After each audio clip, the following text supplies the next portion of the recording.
ఏమంటాము సామాజిక స్థితిని బట్ట ఏందా అనేది నాకు అర్థం కాలేదు. అంత మంచి పాట వేణోళ్ళ రాని ఎవరికి రాని పాటనైనా నేర్చుకొని ఆ రోజు పాడిన పరిస్థితి. మరి తెలంగాణ ఉద్యమ పార్టీ అంటారు, ఎందుకో వాళ్ళకి అది అర్థం కాలేదు అధ్యక్ష. భారత రాష్ట్ర సమితి అని చెప్పి పేరు మార్చుకొని తెలంగాణ అస్తిత్వాన్ని వాళ్ళ పార్టీ నుంచి తీసేసుకున్న వాళ్ళు ఇలా తెలంగాణ గురించి మాట్లాడుతున్నారు అధ్యక్ష. కృష్ణా గోదావరి జలాల మీద మాట్లాడుతున్నారు అధ్యక్ష. 10 సంవత్సరాల పాటు కృష్ణా నీటిని పూర్తి స్థాయిలో ఏ విధంగా నిర్లక్ష్యం చేసిండ్రో చరిత్ర చెప్తున్న వాస్తవం. ఇలా గోదావరి నీటి మీద కట్టిన కాళేశ్వరం ప్రాజెక్టు లక్షల కోట్ల రూపాయలు పెట్టిన ప్రాజెక్టు ఈరోజు చుక్క నీరు కూడా రాకుంటే కనీసం ప్రస్తావన కూడా దేని ప్రతిపక్ష నాయకుడు ఈరోజు మనకు ఉండడం దుర్మార్గం అధ్యక్ష.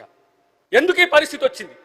ప్రతిపక్ష నాయకుడు లేకుండా అక్కడ ఏ విధంగా వాళ్ళు గొడవ చేస్తున్నారో చూస్తున్నాం అధ్యక్ష.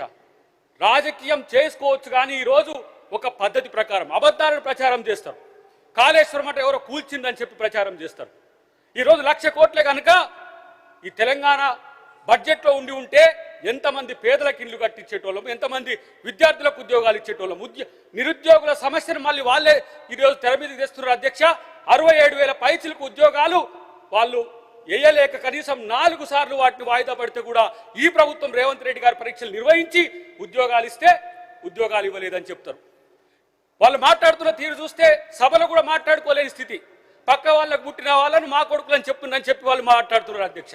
ఆ నోటిఫికేషన్ వేసింది వాస్తవం కాదా, నింపింది కాంగ్రెస్ ప్రభుత్వం కాదా, లేకపోతే నిరుద్యోగులకు ఆ ఉద్యోగాలు ఇచ్చింది కాంగ్రెస్ ప్రభుత్వం కాదా అనే విషయాన్ని ఆలోచించాల్సిన అవసరం ఉంది అధ్యక్ష.